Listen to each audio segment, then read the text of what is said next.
Welcome back to the channel. I'm Colin, and this will be an unboxing, setup, and review video of the Angel's Horn AH-1 turntable. It's a turntable that retails for around $200, but often goes on sale on Amazon. So check out the links in the description for the latest pricing. In this review, I'll unbox the AH-1 with you, go through the setup process, and in the end, let you know my thoughts and experience with the AH-1. The AH-1 ships in a cardboard box, but after opening it, there's another box inside. The AH-1 also has Bluetooth functionality if you want to use it with Bluetooth speakers or headphones. Now let's open up the main box. Inside, you'll see the clear plastic lid. Then you'll see the AH-1 underneath. There's a user manual, rubber belts for the motor, a USB cable, and the platter and the platter mat, etc. underneath. The power adapter and counterweight is placed inside the styrofoam protecting the AH-1. So be careful not to throw it away. After removing all the packaging, I found that there's a suspension system on the subplatter of the AH-1, which should help absorb vibrations when playing. Okay, now let's set up the turntable. First, take out the belt and install it around the motor pulley and subplatter.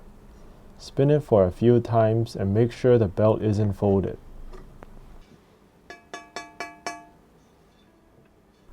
Then you can install the metal platter and felt platter mat. The platter is actually quite heavy. Now we can set up the tone arm. Remove all the tape and protective packaging from the tone arm.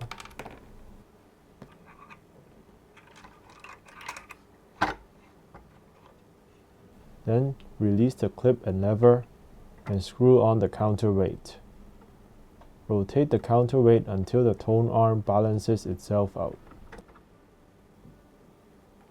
Then, reset the force scale of the counterweight to 0 without turning the counterweight itself.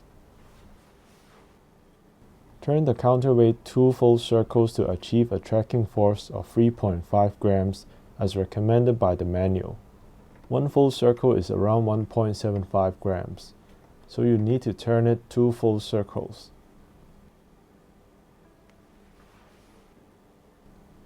If you want to be accurate, you can purchase a $10 stylus scale from Amazon like I did.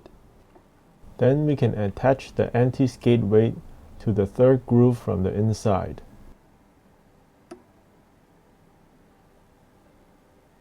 And let it hang over the loop to apply anti-skating force. Then we can install the lid and plug in the tone arm cable and adapter. Please note that the tone arm cable has to be purchased separately. It did not come with my review unit. Flick the switch to phono if you plan to use it with an external phono amp, and line if you plan to plug it directly into speakers or speaker amps. Last, we can fine-tune the speed of the turntable using an app. Just put your phone on the center of the platter and turn on the turntable. Mine was running slightly slow, so I adjusted the pitch knob slightly to make it run faster. You can run a few more tests until you're happy with the speed of the turntable. Now that everything is set, you can start playing records on it. I've had the Angel Horn AH-1 for a couple of weeks now, and played many records on it, including the ones you see on the desk right now. Overall, the playback experience is pleasant and smooth, once you have everything set up and ready. Setup shouldn't be too difficult for beginners with this video and the manual. Once the AH-1 was set up properly, it played flawlessly with my records, including both 33 and 45 RPM records. There weren't any skips that were caused by the record player itself. Sound quality was decent and in line with turntables around this price range. I tried listening to it with both the internal preamp and using the external phono preamp of my Mission 778X integrated amplifier. I think the internal preamp sounds slightly thinner than the preamp of the Mission, but I think it's good enough for the price and will satisfy the target buyers for this turntable.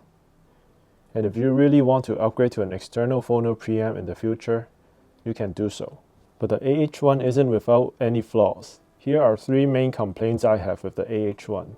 First, it did not come with an RCA or tone arm cable. I think they should have really included a cable for those who want a wired connection either to an active speaker or an external preamp. I know it features Bluetooth functionality, but I still think a tone arm cable is a must, even for budget turntables. Second, the knob placement is not ideal. I think the on-off knob should be placed on the outside instead of the speed adjustment knob. The speed adjustment knob is something you adjust for the first time and leave it there. If I could reposition the knobs, I would put the on-off knob on the outside, followed by the RPM knob, and last the pitch knob. Third, the markers on the counterweight isn't really accurate. For the AT3600L cartridge, you'd in theory need to turn it counterclockwise for 2 full circles to have a tracking force of 3.5 grams. But in actual use, I had to turn it a bit more. If you want to be precise, I'd recommend you get a stylus scale for around $10. I've linked it down in the description below if you're interested. In summary, I think the AH-1 is a solid turntable for people who are looking into getting their first turntable. You get to experience the fun of setting up and balancing the tone arm for the first time, and once you're done with that, the turntable runs flawlessly and you can really set it and forget it. For around $200, the AH-1 is a turntable that provides good reliability and sound quality for a budget price. But don't forget to purchase a cable for the turntable if you want to use it wired. This is the end of my video, so please like this video if you found it useful, and subscribe to the channel. If you want to help support the channel, you can use the affiliate links to buy some new records or anything you need. It would be a great help to keep the channel running. Thank you for watching.